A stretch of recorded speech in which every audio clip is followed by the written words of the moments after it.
हमें मिलकर लड़ना होगा। कोई मसीहा आने वाला नहीं है। और आप सोचते हैं ना कि हमको विधायक चुने हैं, मंत्री चुने हैं, सांसद चुने हैं, क्या वे लोग लड़ाई भी साथ देंगे? नहीं देंगे। कैसे नहीं देंगे बताना चाहेंगे। आप लोग सभी पढ़े लिखे लोग हैं, कोई एमए कर रहा है, कोई बीए कर रहा है, हम भी पीएचडी कर रहे हैं, डॉक्टर ऑफ फिलोसफी, हम भी पीएचडी कर रहे हैं। कल मेरा क्या भविष्य होगा पीएचडी करने के बाद, जबकि हायर एजुकेशन है, पीएचडी करने के बाद मेरा कल क्या भविष्य होगा हमको नहीं मालूम।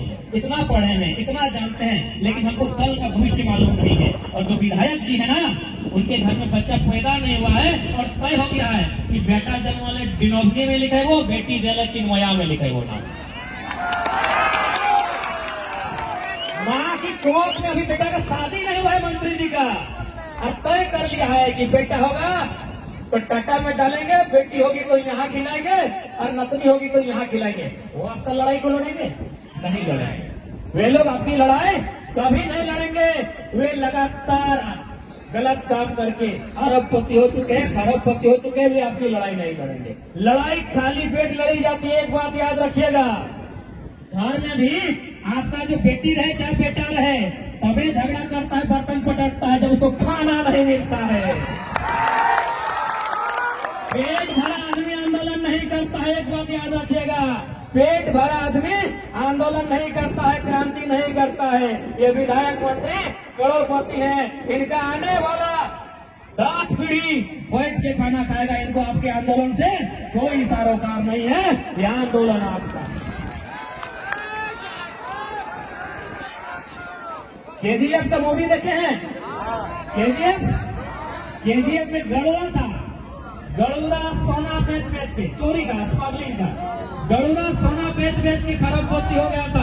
हम लोग का जितना नेता विधायक मंत्री है, इन लोग गड़ुड़ा है, थोड़ा सा फर्क है। वो सोना बेचता था, इन लोग कोयला, माटी, बालू, जंगल का लकड़ी बेचता है। थोड़ा सा फर्क है, यही बात है ना। वो गड़ुड़ा सोना बेचता था, इन लोग कोयला, बालू, माटी, पत्थर, पहाड़, जंगल बेचता है। इन लोग गड़ुड़ा है। तो गड़ुड़ा तो सही आदमी नहीं था, गड़ुड़ा तो सही आदमी नहीं था भाई।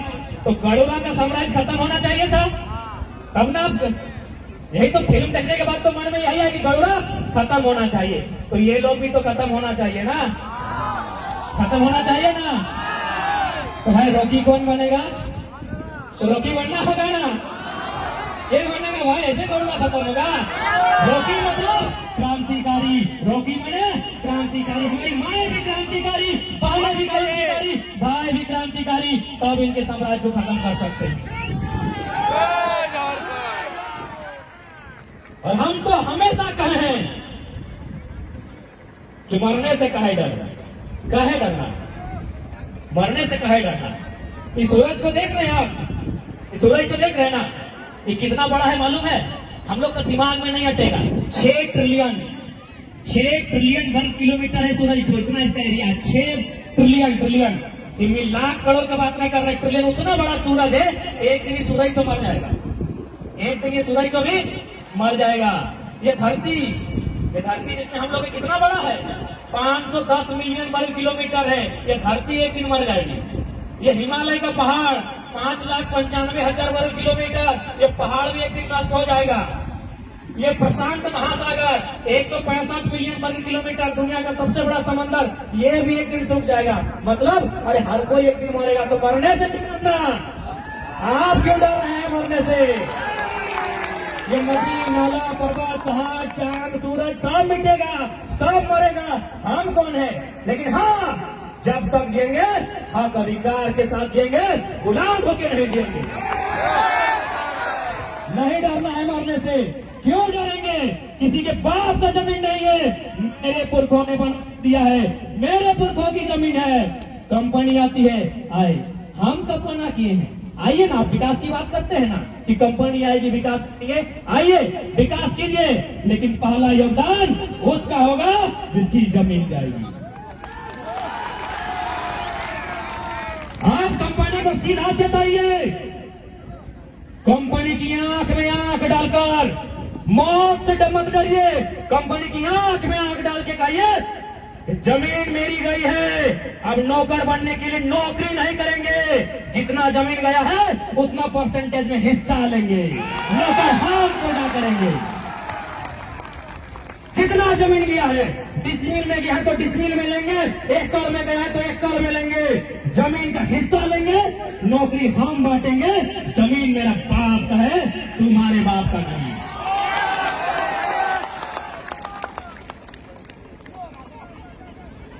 और कंपनी वाला रहे, चाहे बड़का प्रशासन रहे, एसपी रहे, डीसी रहे, मंत्री रहे, वो भी उसी हारमान से बना है जिससे हम बने हैं। बस हमारे अंदर ये डर बैठा है, डर डर डर। इसी डर को मिटाने के लिए कोयलांचल से कोल्हान आए हैं, इसी डर को मिटाने के लिए। अगर बेईमान सरकारें, बेईमान कंपनियां यदि बंदूक लेकर आएंगे तो याद रखिएगा, ये बिरसा निर्मल की धरती है, सामना तीर धनुक से करेंगे। अब अन्याय नहीं, अब अन्याय का अन्याय नहीं सहेंगे। हमारे पुरखों ने अन्याय सह लिया है, जितना सहने का था सह लिया है, अब अन्याय नहीं सहेंगे। अन्याय का पलटवार करेंगे। जो बात जिस भाषा में समझेंगे उस भाषा में बात करेंगे। साथ ही हम संदेश देना चाहेंगे कि हम दो, हमारे दो, अब इस सिस्टम को भी बदला जाए। अब 3 होना चाहिए, तमाम भाई बहन सबसे निवेदन है। तीसरा अगर बेटा बोलता है तो बिरसा निर्मल बनाओ, और बेटी बोलती है तो फूलो झानो रानी शिरोमणि बनाओ। एक को बनाओ, एक बेटा बेटी को मास्टर नहीं बनाओ, डॉक्टर नहीं बनाओ, इंजीनियर बनाओ, जो बनाना है बनाओ, लेकिन एक को क्रांतिकारी बनाओ, एक को निर्मल बिरसा बनाओ। तो जमीन मास्टर हो और तो अपनी वो जमीन लुटने का काम करेंगे। एक को बनाओ, ये समय की मांग है, ये समय की मांग है। एक को तिलका बनाओ, एक को रघुनाथ बनाओ, ये समय की मांग है। काहे कि मास्टरनी बेटी को पढ़ी लिखी होगी, वो बेईमानों से नहीं लड़ पाएगी, वो बेईमानों से नहीं लड़ पाएगी। उस बेईमानों से लड़ने के लिए एक को चाहे इसको 20 पिलाना पड़े, अभी से 20 पिलाइए, उसको पिता खिलाइए, लेकिन एक को क्रांतिकारी बनाइए। यही मेरा संदेश होगा। आने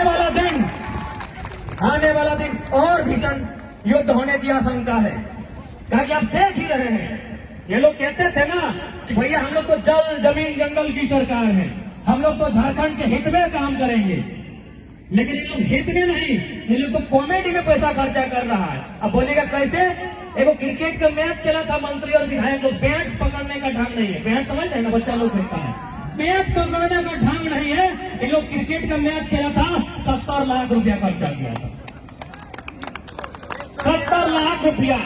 यहाँ जनता भूखी प्यासी है, हक मांग रही है, अधिकार मांग रही है, और ये बेईमान नेता मंत्री 70 लाख में क्रिकेट खेल रहे हैं। पकड़ मोहन चूल पकड़ सदा चूल वाले क्रिकेट खेल रहे 70 लाख में।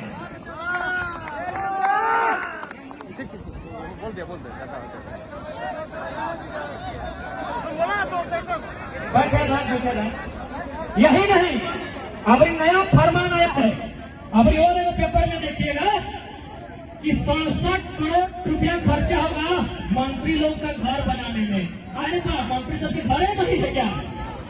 कितना बेशरम, कितना निर्लज, कितना बेहया सरकार, और इन लोग का बेईमान मंत्री। यहाँ मेरा गरीब स्टूडेंट, पढ़ा लिखा स्टूडेंट रोज आंदोलन कर रहा है कि अरे भाई को 10,000 का भी नौकरी दे दो ना, पढ़ लिख लिए हैं, सुधाई नहीं दे रहा है। ये लोग 6-6 करोड़ में घर बनाएगा, लगता है ये लोग बेघर है। इतना बेईमानी चल रहा है।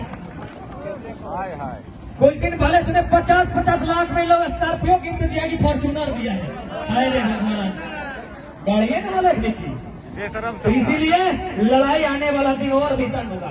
आपके लिए लड़ने के लिए कोई नहीं आएगा, कोई मसीहा नहीं आएगा, आपको आपकी लड़ाई खुद लड़नी होगी। और इनके भरोसे कभी नहीं। इन सरकारों से अच्छी तो अंग्रेज की सरकार थी। अंग्रेज पूछा है ना, अंग्रेज इससे अच्छी थी, क्योंकि उन्होंने 1908 में CNT कानून बनाया था। अंग्रेजों ने 1908 में छोटा नागपुर में सीएनटी कानून बनाया था, छोटा नागपुर टेनेंसी एक्ट। उस कानून का मतलब था कि आपकी जमीन अगर कोई लेगा ना तो आपके ही कौम का आदमी ले सकता है, दूसरा कोई नहीं ले सकता है। इससे अच्छा तो अंग्रेज लोग थे। हम इनकी तुलना 21 सालों में जितनी सरकार बनी, जितने मंत्री बने, किसी एक को नहीं, सबको इनकी तुलना हम हिटलर से करते हैं। हिटलर का नाम सुना है ना आपने? हिटलर ने